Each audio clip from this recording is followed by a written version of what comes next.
Hello,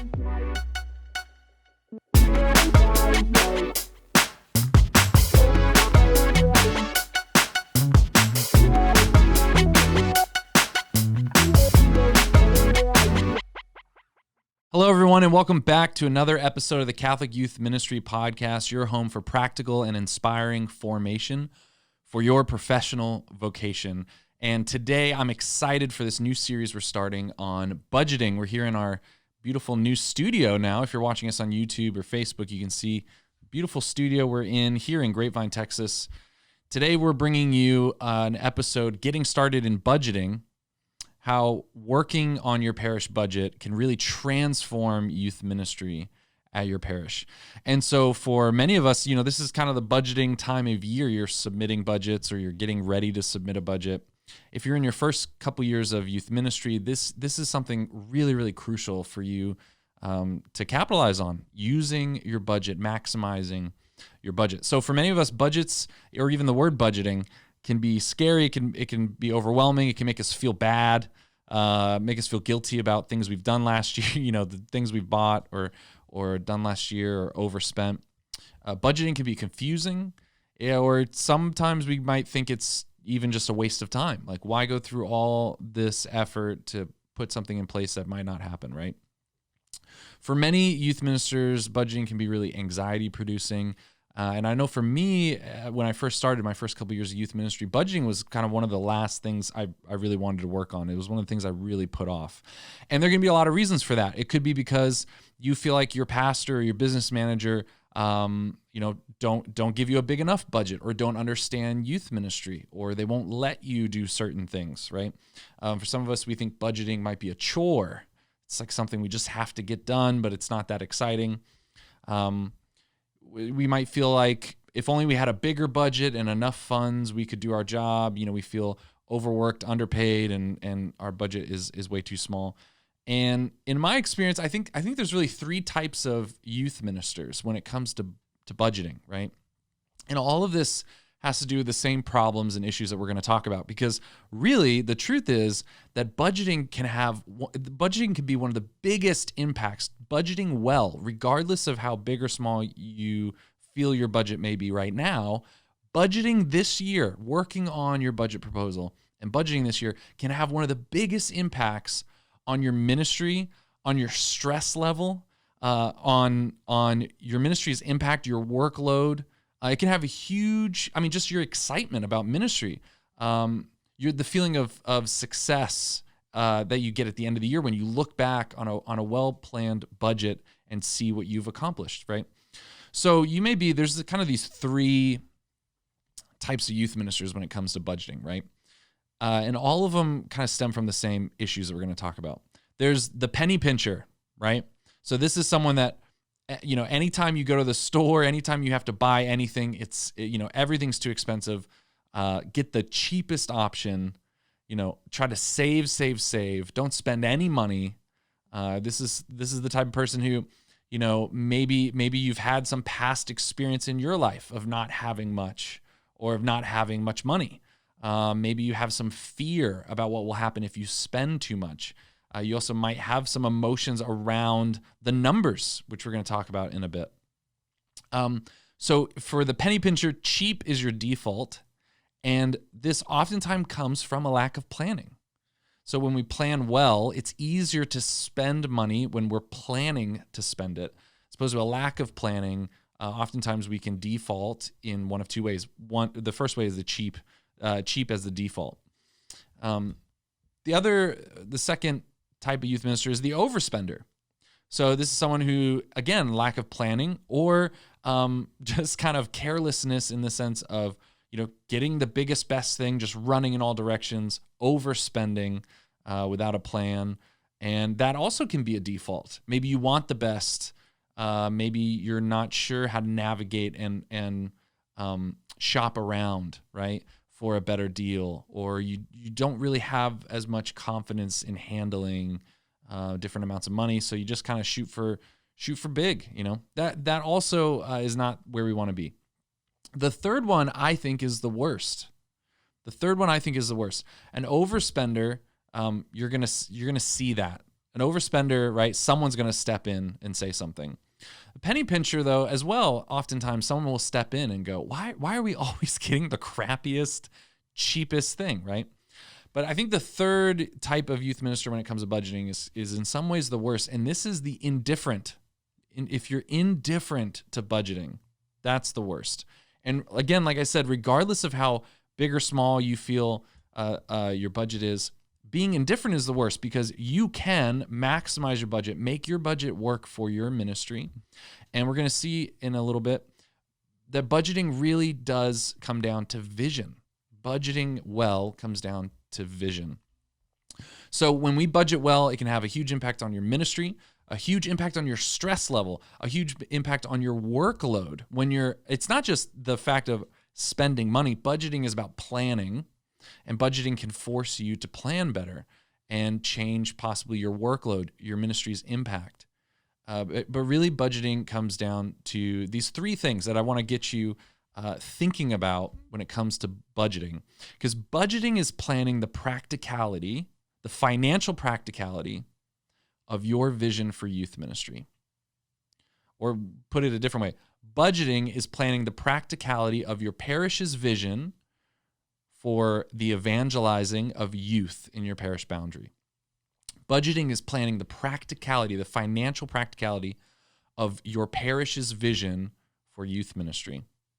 So I want to give you three main points, three main things about budgeting, three main takeaways about budgeting that will help change your mindset, shift your total mindset to help you maximize your budget, to maybe increase your budget, get what you want, and have a bigger impact in your ministry with less stress, and it's going to be amazing. So here we go.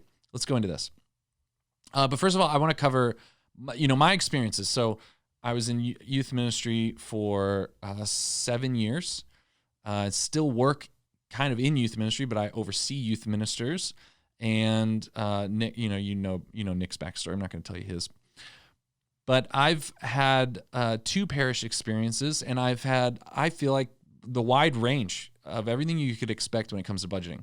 I've worked on a very, very small budget at a smaller parish with multiple pastors. I've worked with indifferent pastors. I've worked with pastors who are very, very frugal, or the nice way to, instead of saying cheap, is saying cost sensitive, right? Fiscally conservative, right?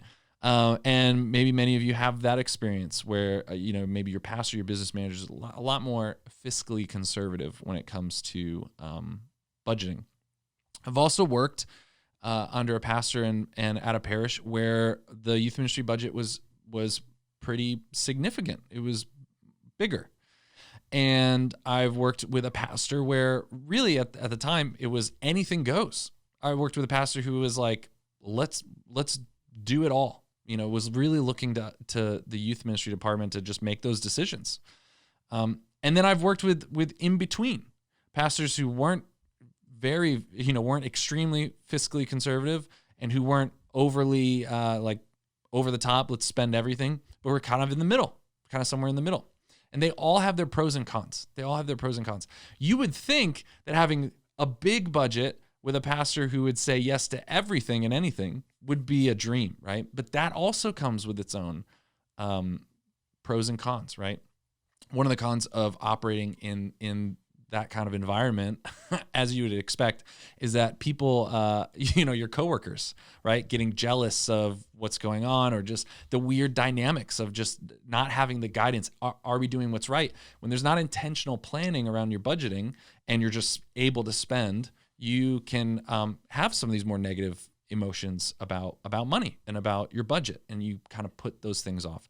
So it's all about planning. Okay. So we're going to get into these 3 things about budgeting, but first I want, I'll say the first point here. The first point that we want to get across is that budgeting reveals vision, right? So 3 points here about budget. Budgeting reveals vision. Budgeting ultimately is a vision exercise. And I'm going to prove that to you in a little bit. But first, the story of the parable of the talents from Scripture.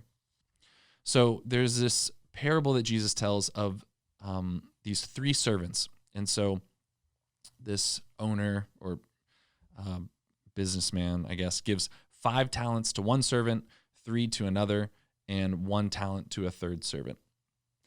And he goes away, and the servant that had the 5 talents invested it. The servant that had the 3 talents invested that as well. But the servant with 1 talent buried it out of fear of losing that talent. And when the owner comes back, he rewards the one with 5 talents who had invested it and grown it. He rewards him with more. He rewards the second servant who also invested with more as well.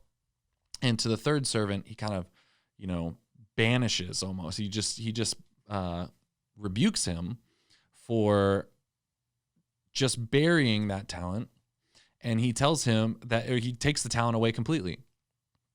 And so often when we hear that parable, we can get a little confused. It seems maybe a little unfair, or maybe a little, just honestly capitalistic. It's just this kind of interesting, is this just a parable about entrepreneurship? And I heard Bishop Robert Barron explain the word talent and the meaning behind this a little bit more, and I think it is helpful for this conversation. He talked about how a talent, the word talent, was a significant amount of money, like a weighty sign of wealth. So it's like a heavy measure of money. It could be up to 50 pounds, right? So imagine, if you have 5 50-pound, gold ingots, right? It's a heavy amount of money. The idea here is that it's weighty. And the people of the time would have understood the significance of these words, weightiness, the weight. In Scripture, there's this link between the word kabod, which has this idea of weightiness that often gets translated in the Greek to doxa, which means like glory, gloria, or in Latin, and gloria, this like light.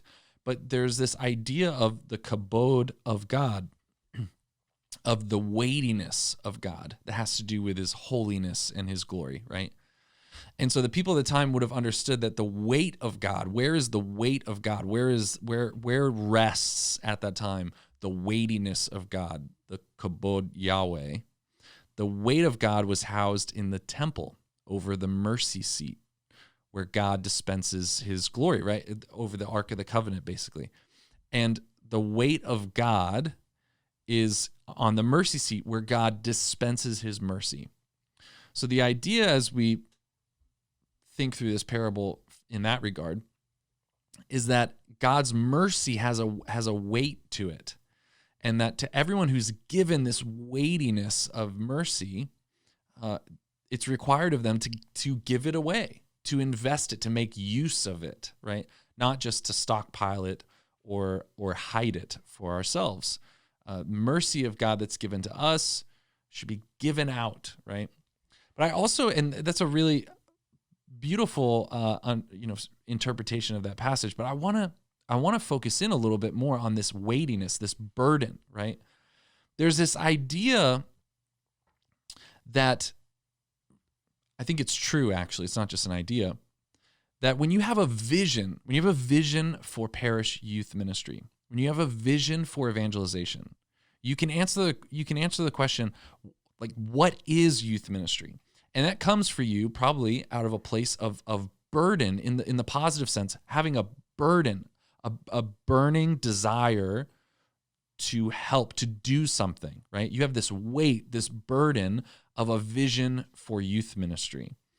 And I think it's so interesting that Jesus attaches the burden and the money in this parable, and we can take that into as a just an image for us as we go into budgeting, because your budget should signify the weightiness of the mission that your parish is entrusted with, right? Spreading the gospel to all youth in your parish boundary. Your budget reveals vision. That's the first thing of the 3 I want to share with you. Budget reveals vision. Your budget should have the burden in it of your vision and mission, right? So what do we budget, right? When we think about budgeting, we budget not just money. Now, we budget other things besides money, but budgeting is making decisions about where to allocate resources, right? You're going to propose a financial budget, but the financial budget is also tied to how we approach budgeting, quote unquote, how we make decisions about allocating resources, such as other things that are related to our time or related to our money. Things like time, our time. We budget, we make decisions about where to allocate our time. Or another way to put it would be effort, how much effort we want to put into certain things. We budget our attention. We budget our attention. We can only have so many things in our attention or focus at a time, and we have to budget that throughout the year or throughout the week or whatever amount of time. We also budget risk. We budget risk. Now, we might not quantify these things on a spreadsheet, and some places do. Some startups or businesses will actually try to quantify and project effort for a certain project, as well as financial budgeting. And there's ways you can do that in project management, but it's just important for us to consider that we also budget time, effort, attention, risk. These are all things that we make decisions about how to allocate them over the year. Okay, so the big thing here, I think the big point of understanding that budget actually reveals vision is this: spending or not spending is about value, not about big or small numbers, not about having money or not having money. Spending money throughout the year. So you budget what money you want to spend, right? Or not spend. Both things are a decision, right? To spend or not spend, you're making a decision.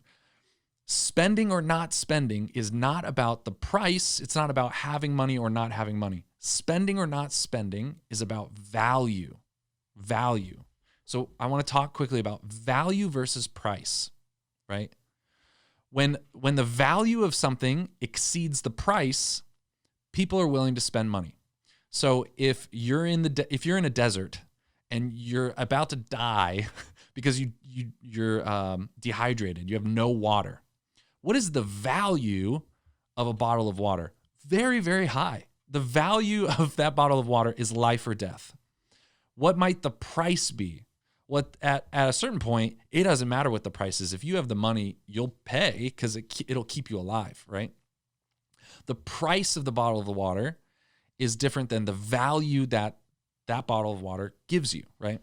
So for instance, do you want a costly doctor, or do you want a cheap doctor, right? So it really, the price is different than the value, right? The price is different than the value. Would you rather have a cheap doctor or an expensive doctor? So often, you have to really, and I had to do this myself as well. I had to think differently about money over time, and you have to retrain your brain, the way that you talk about money, the way that and notice the way that the phrases we use, right? So for instance, if someone says that's expensive, that's expensive or that's cheap, really what they're saying is that price compared to the value. They're talking about the price compared to the value. Because if someone just says, oh, wow, $2,000, that's a lot of money. Compared to what is the next question? Compared to what is $2,000 a lot of money? $2,000 to put towards, I don't know, universal basic income to pay everyone, everyone in our nation. $2,000 is not a lot of money compared to the national debt. $2,000 is not a lot of money to pay for an organ transplant that will save your life. $2,000 is a lot of money compared to $2,000 is a lot of money maybe to buy a bucket of rainwater, right? Really, price, that's expensive. The question should always be compared to what? And you need to start noticing the emotions, the emotional feelings you have about money, right? Because if someone says an amount of money, what we do is we immediately try to contextualize that amount of money to something in our personal life. So you try to contextualize $2,000 to something that you know, some other amount of money that you can understand, right? So you might hear someone say $2,000 and you think, well, that's X number of paychecks, right? Like that's 2 paychecks. Or you might think, well, that's X amount of hours working, right? Or you might say, well, that's this much of my mortgage, right? So we try to contextualize $2,000. And if you've never had $2,000, $2,000 is a lot of money. It might seem like a lot of money, but we can't wait until we've had money to change that relationship with the amount, right? Because you can't wait until you've had, this size budget that your youth ministry is before you're comfortable kind of navigating that amount of money. That's not going to do you well. Another phrase often that we'll say, and this bothered me a lot as a kid, as most kids probably, we can't afford that. We can't afford that, right? That's too expensive. We can't afford that. I want you to start shifting your mindset. And this doesn't mean you just buy everything, right? It doesn't mean that you just do whatever you want with money, just go after whatever. But I want you to start shifting your mindset from we can't afford this, I can't afford this, to how could we afford this? And we're going to go into it a little bit later. This is kind of business mindset thinking. This is business thinking, right? So you might be asked, well, where's business mindset? Where's business thinking? What does that have to do with ministry? This is being the shrewd servant. This is investing well in the money, and we have to change our thought process about money. If you are not comfortable navigating a bigger budget, how could you expect your boss to trust you with a bigger budget? So you need to change your thought process. How could we afford this is different than we can't afford this. So how can we afford this changes from a powerless place, I can't afford that, we could not afford that, to a place of power. How could I afford that? Well, I would have to make a sacrifice. Well, I would have to find a different way of raising that money, right? We got to change the way we're talking about money. Lastly is this. So budgeting reveals vision. Budgeting reveals value. So how do we relate this to youth ministry, right? If your pastor says, if you propose a budget or propose some type of project or something that you want to purchase, and your pastor says some of those words, we can't afford that, or that's too expensive, you can start contextualizing. You could offer that counter. How could we afford that? What could I do? Or you could bring him that solution, right? If your pastor's saying that's too expensive, really all of these things are value statements. It's not about the price. It's not about whether or not the parish has money. That's another trap we fall into, is sometimes we kind of brood on this if we have a pastor or business manager who's kind of cutting back and making things tight, and things are getting a little tight there and you're not sure if you're going to have enough money, or you wish you had a bigger budget. We can kind of brood a little bit and go, well, they just don't understand.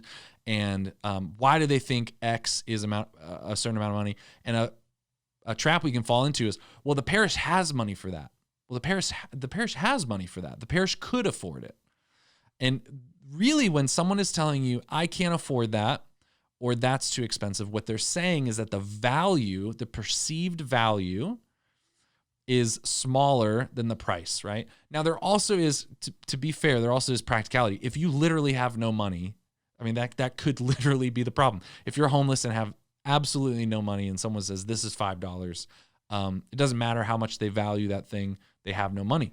But more times than not, when someone is telling you, when your pastor, your business manager, someone is telling you, we can't afford that, or that's too expensive, what more times than not they're saying is, they don't believe that the value is enough.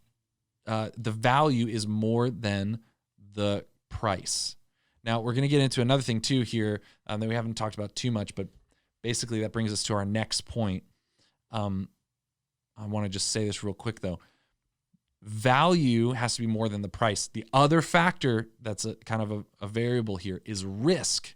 You could say that that's part of the cost, right? Not just the financial cost, but the risk cost, right? If it's your first day on the job and you're asking for a check for $500 I don't know, some freelancer or something, and your pastor doesn't trust you, they might be afraid that the cost in risk is too high and higher than the value that you're proposing for that project. Okay, so we're doing good here.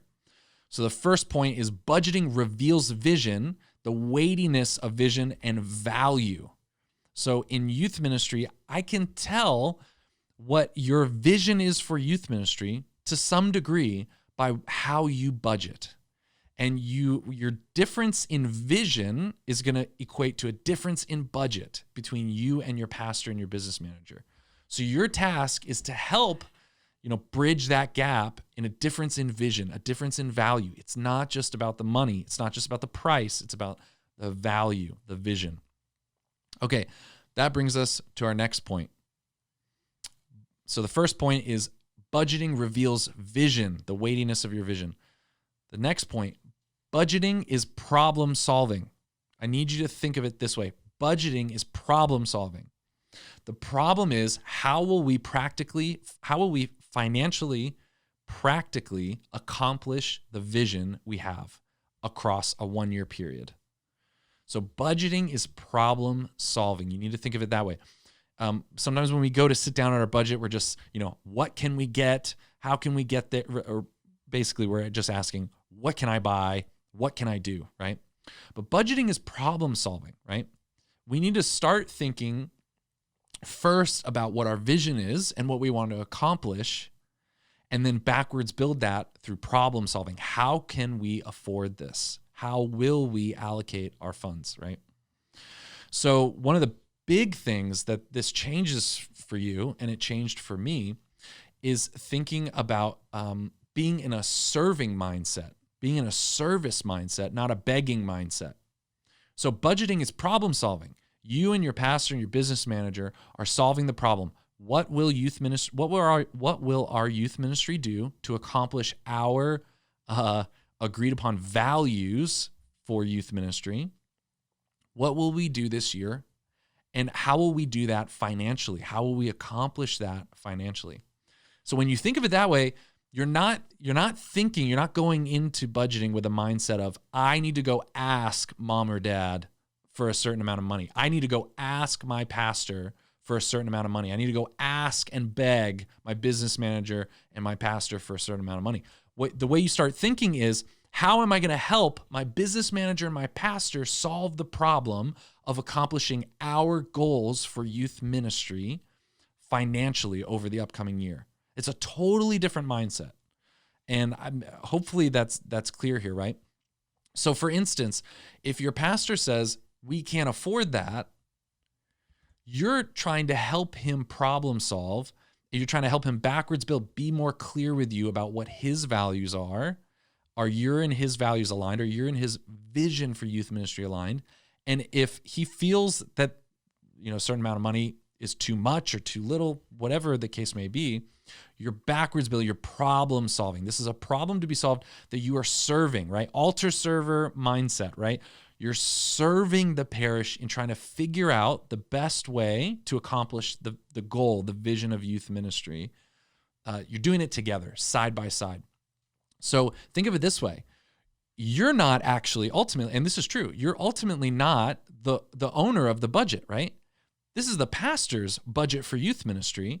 You're proposing, suggesting how he should allocate his money, how he should spend the money, how the parish should spend the money. So he's not saying yes or no to you. You're helping him. You're suggesting how he should budget. So it just totally puts you in a different frame of mind. You think of yourself more as a consultant. I'm offering my advice here. I'm going to ask thoughtful questions. This is the other thing. Asking thoughtful questions when someone comes back, this budget's going to be too high or too low. So when you're thinking in a serving mindset, right? You're thinking like a boss, right? You're thinking like the boss of a company. You're thinking like the head of a company. What is your pastor, your business manager's fears? What are their perceived risks? What is their vision for youth ministry? So when we start thinking this way, when you're in this budgetary conversation, right, you want to ask thoughtful questions like a consultant trying to help a client clarify what they're trying to achieve, their goals. So you can ask questions like, one powerful question is, what would need to happen for us to get there, right? So maybe you say, I want to propose that, X amount of money to hire an assistant youth minister. And your pastor says, man, I would love for us to get a youth minister, but we're an assistant youth minister, but we're just not there yet. We just can't afford that. A really good follow-up question that shows that you're thinking like the pastor, that you're thinking like a boss or the owner of a company, that you're thinking alongside him and not just asking him for things, asking him for handouts, is saying, what would need to happen for us to get there? So that could open up the door for him to share how we need to get there. One thing that I didn't know when I used to talk, when I first got into youth ministry and I started trying to talk to my pastor about salary, about hiring a middle school youth minister, kind of a youth minister alongside myself. I didn't realize that salary, that you don't just have to factor in salary. I just hadn't thought of the fact that you have to actually budget in benefits as well. And so I'm just trying to do the math like, well, we have this much in budget and we could spend this much for a salary. And my pastor, said, we don't have that money to hire another person. And asking that follow-up question allowed my pastor to open up and say, and share with me about the benefits, and that really you got to tack on, $10,000 to $20,000 extra just in like vacation, sick, all of this stuff, extra medical and all those things, in order to pay for this person. So asking us what would need to happen for us to get there, right? Another really good clarifying question is restating what you're hearing your pastor say or hearing your business manager say, whoever it is, restating it and saying, did I get that right? Is that what you're saying? Is this what you're saying? That's very, very helpful. A good rule of thumb is that if someone says something and you try to repeat it back to them in your own words and say, let me understand this right. This is what you're feeling or thinking about this. If they clarify again, do it again. It means you didn't get it just right. And sometimes, with my spouse, with your spouse, this might go back and forth 10 times until they finally feel like you get them, right? But if they say something, you try to repeat it back in your own words and say, am I getting this right? This is what you're saying. If they clarify again, you haven't gotten it right yet. So if budgeting is problem solving, and you and your pastor or business manager, whoever, accountant, financial accountant or whatever, if it's problem solving, then you're on their team. You're helping them solve the problem of what will our budget be. The other thing is that you should come with solutions. Don't come with problems with your budget. Come with solutions. Okay, so if you have an idea to increase your budget or add something with your budget, you don't come with them with, well, here's the number and here's what we're going to do, right?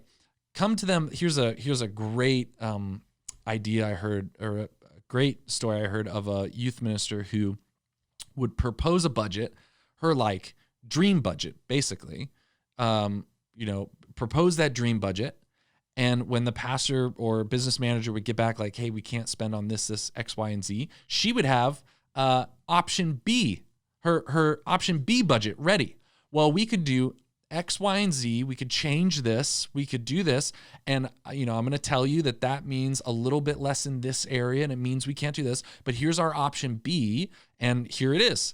And if the pastor or business manager still said, no, we still can't afford that, then would show option C. Okay, well, I'll come down just a little bit more. Here's option C, where we move this and change this, and here's what we do. So you're problem solving here with them, and you're offering solutions, right? You're offering solutions. Here's another really helpful, thoughtful question. What more information do we need to help us make this decision, right?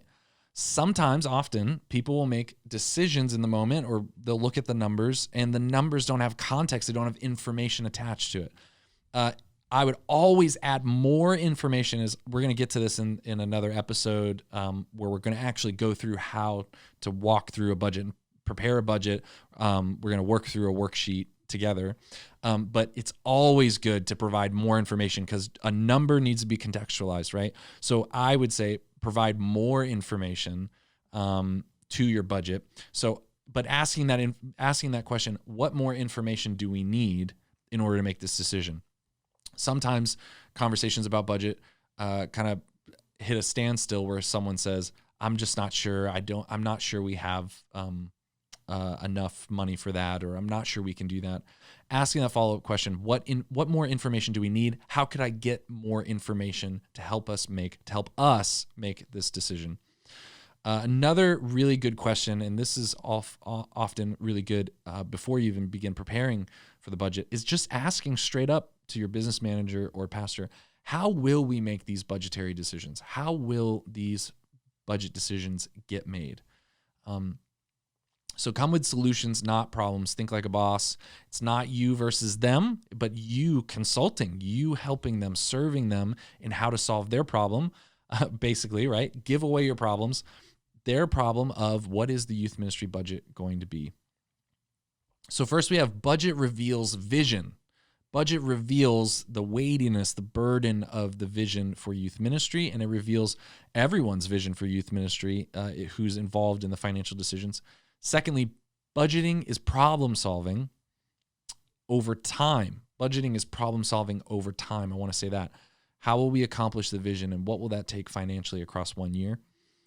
And then finally, budgeting is one measurement of success. Now, it is not the measurement of success, but budgeting for a year and then looking back on your past year is one way to measure your success and maybe your effectiveness as a youth ministry. We're going to change point 3. That's what we're going to say. Budgeting is one measurement of your effectiveness as a youth minister. Because if budgeting reflects vision, that means not only what you're planning for, but I can look back on your past year and we can see where you're spending your in some ways, time. We can see time from it in some ways. We'll get to that later, but we're basically saying, where are you spending your money and where is your vision, right? If we look back, if you budget for vision that's going to focus on, let's say, small group discipleship, and we look back at the year, either at what was spent or the difference between that year and the year before, either up or down, right? We can start looking at, what did we actually do? What were we actually doing? So budgeting is one measurement of your effectiveness in the sense that it holds you accountable. It holds you accountable, and not in a bad way. It just helps hold you accountable so you can look back and go, man, I budgeted for one weekend retreat a month, and we only did 5 of them. When you look at the numbers, it's a really clear way to look back. If you're not tracking any other way, to look back and go, man, it doesn't seem like that was a priority. It doesn't seem like that was a value for us. All of these are very similar words, right? In the sense, if we talk about vision, value, and priority, when you look back, you're seeing your priorities. You're seeing if there's a significant amount of money going to one program, on paper, financially, it appears that program is significant. It's a priority. It's part of your vision and value for youth ministry. So it's one measurement of success. Another thing, another phrase or just different way of talking that we need to talk, different way of talking about money that we need to adopt is instead of spending, we need to talk about investing, right? Instead of spending money, we're investing, right? Budget is the way, our budget shows us how we invested our time or our money over a year, right? So when we look back at budget is one measurement of success in the sense that it tells us where we invested last year. We can also learn what areas are going up or down, right? We can learn what areas are going up or down or staying the same. This can be really helpful, as we'll see in later episodes, in helping us evaluate the effectiveness, how effective we're being and how effective the youth ministry is at the parish. It also helps us to see what were areas that were highly effective and how could we get better at those areas, or how could we strip things down, get more streamlined. So budgeting is one measurement of our effectiveness and success because it reveals to us what really matters to us and to the parish. Okay, so that was chock full. I've been so excited for this series on budgeting. In upcoming episodes, we're going to cover how to actually create the youth ministry budget. So walking through the budget, the worksheet, how to walk through it and think about it, some definitions and terms, some key areas to look at that will help you as you walk through doing this budget. In another episode, we're going to talk about actually proposing the budget. And instead of just shooting off an email, how to actually propose the budget and negotiate the budget, right?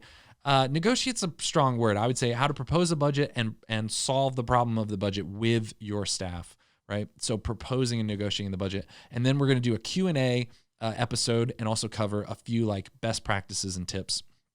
So here's our takeaways from this episode. Here are things I want you to do, right? So first of all, I wanted you to know that budgeting is about vision. I wanted you to know that budgeting is about problem solving. And I wanted you to know that budgeting is one measurement of our effectiveness or our success. And here's some practical takeaways that you can do right now. First of all, get familiar with your parish's financial situation. If you're going to think like a boss, if you're going to think like a pastor, if you're going to think like your business manager, get familiar with your parish's financial situation. So I didn't used to do this, but you can make it a practice of every week looking at the report in your bulletin of weekly tithing. You can Google your parish website or Google your diocesan website for financial reports. Look up your diocesan financial reports. There should be like a third-party audit of your diocese and just read through it. Maybe there's going to be a lot of stuff you don't understand, but just looking through it will start giving you a sense of this, a sense of what's going on. Just straight up ask your business manager or your pastor or your finance council questions about your parish's financial situation, how they feel even about it, not just data, but just how everyone feels about the financial situation. Obviously you want to respect, any information that people aren't wanting to give, but just asking curious questions can really go a far way, go very far. So get familiar with your parish's financial statement. That will really, really help you in your first couple years of youth ministry. And then next, get as much information about your budget as possible. Get as much information about your youth ministry budget as possible.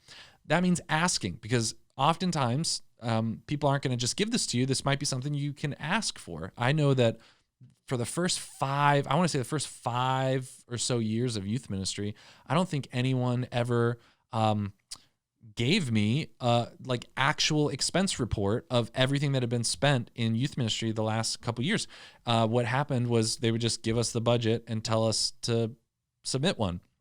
So asking for a detailed report, and in the next episode, I'll go through the key reports that are really helpful, but just asking for information, asking for any information your business manager can give you, that's really going to help. Not just the past year, but as far back, as you want to go, just to kind of get a read on what's been happening at youth ministry. So asking for those past budgets, asking if the budget has gone up or down generally over the last couple years, 5-10 years. And, finally, just talking to your business manager and your pastor. I can't emphasize that enough. Open communication and seeing it as you're serving, you're helping. You're on their side and you're helping them do this. And that's going to go a long way. So excited for this episode. Please give me feedback. Hope this is helpful for you. Budgeting is a huge passion of mine because I've been all over the place, up and down, in terms of more loose budgets, tighter budgets, having to get creative, having to problem solve. And it really, really comes down to vision. I can tell your vision for your parish or the vision for evangelization, your vision for youth ministry by looking at your budget, looking at what gets spent. It's so crucial. And oftentimes we don't put enough planning and thought into clarifying our vision and values around this topic. So send us questions. You can send us questions basically anywhere. Facebook, Instagram, DM us. Send us your questions about budgeting. And in that final episode, we will try to answer as many of those as we can. And you can always call in and leave a voicemail to ask a youth ministry question. Just kind of say, this is for the Catholic Youth Ministry Podcast. And the number is 817-527-1423. And it will go straight to voicemail. And you can send us a question and to be played on this podcast. And finally, you can go to CatholicYouthMinistryPodcast.com to get all the information and check out some of the courses that we have available. One in particular that I think is really helpful is right now the CatholicYouthMinistryPodcast.com/mindset, the Catholic Youth Ministry Mindset course. Really, really great for people in their first year or two of youth ministry, and even for anyone beyond that. But getting your mind around the different shift in thinking when it comes to parish youth ministry. Hope this episode was helpful. I really enjoyed it. This is a topic I'm passionate about. We will see you next week, and hopefully you'll hear from us next week on the Catholic Youth Ministry Podcast. Thanks and take care. God bless.